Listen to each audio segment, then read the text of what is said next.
बिस्मिल्लाहिर्रहमानिर्रहीम। अस्सलाम वालेकुम। गर्मियों की दोपहर हो और दिल करता है कि कुछ हल्का फुल्का खाएं।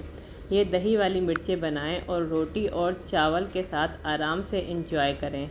ये मिर्च का अचार बहुत ही कम वक्त में बन जाता है और बहुत ही मज़े का लगता है खाने में। चलें रेसिपी को स्टार्ट करते हैं। चटपटी सी मिर्चें बनाते हैं और इसके लिए मैंने लिए यहाँ पे ये बड़ी वाली मिर्चें और ये है जी क्वांटिटी में 1 पाव। मिर्च को हमने कट लगाना है, तो यहाँ से सेंटर से इसको मैं इस तरीके से कट लगाऊंगी तो ये 2 हिस्सों में डिवाइड हो जाएगी। इस तरीके से ये सारी मिर्चें मैं कट लगा लेती हूँ।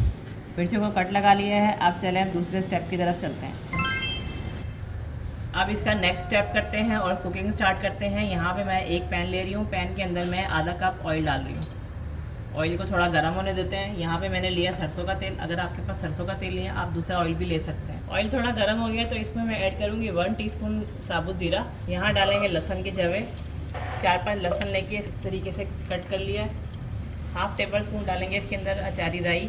थोड़ी सी इसके अंदर ऐड करेंगे कलौंजी, तकरीबन 1 टीस्पून के करीब। हाफ़ टी स्पून डालेंगे इसके अंदर मेथी दाना और तकरीबन 1 मुट्ठी के करीब मैं इसके अंदर ऐड कर रही हूँ कड़ी पत्ता। अगर कड़ी पत्ता नहीं है तो स्किप करते हैं, उसके बगैर भी ये रेसिपी बहुत अच्छी बनेगी। इसको हम थोड़ा सा पकाएंगे ताकि लहसुन थोड़ा सा हमारा कुक हो जाए। 1-1.5 मिनट मैंने इसको पकाया है। यहाँ पे अब मैं डाल रही हूँ हरी मिर्चें। मिर्चें इसके अंदर डाल के हमने हल्की आंच पर फ्राई करनी है ताकि मिर्चें थोड़ी सी पक जाएँ।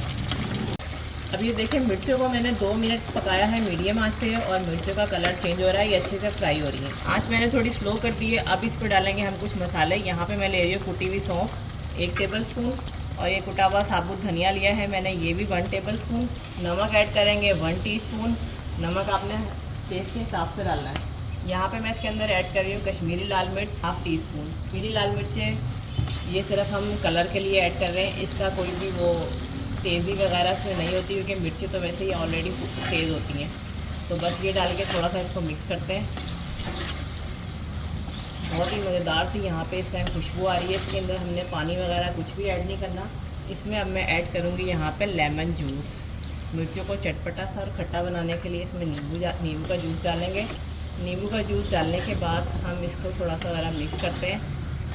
1 मिनट मैंने इसको मीडियम आँच में लेमन जूस डालने के बाद पकाया, तो ये देखें थोड़ी सी और गल गई है। अब इस स्टेज पे मैं इसके अंदर ऐड करूँगी आधा कप दही और दही को खूब अच्छे तरीके से फेंटने के बाद फिर हमने इसमें डालना है। दही डालने के बाद इसको मिक्स करते हैं। आंच आपने स्लो रखनी है। बस अब दही डाल के मैं हल्की आंच पे इसको पकने देती हूँ ताकि मिर्चें हमारी थोड़ी और गल जाए और दही का पानी भी खुश्क हो जाए। चले मैं आपको थोड़ी देर के बाद फिर दिखाती हूँ। तो ये देखें जी, मिर्चें हमारी रेडी हो चुकी हैं। दही का जो पानी था वो सब ड्राई हो गया है और अच्छी से ये भुन चुकी हैं। अंदर तक सारा मसाला इसके अंदर रच बस गया है। तो बस ये मिर्चें रेडी हैं, इसको मैं डिश आउट करती हूँ। तो देखा आपने कितनी जल्दी से हमारा ये मिर्चों का अचार बनकर रेडी हो चुका है। बहुत ही मज़े का और चटपटा सा ये अचार बना है। मेरी आज की रेसिपी आप लोगों को पसंद आई हो तो कमेंट करके फ़ीडबैक ज़रूर दीजिएगा। चैनल पर नए हैं चैनल को सब्सक्राइब कर दीजिए। वीडियो को लाइक और शेयर करना ना भूलिएगा और मुझे अपनी दुआ में याद रखिएगा। मिलते हैं नेक्स्ट वीडियो में। जब तक के लिए अल्लाह हाफ़िज़।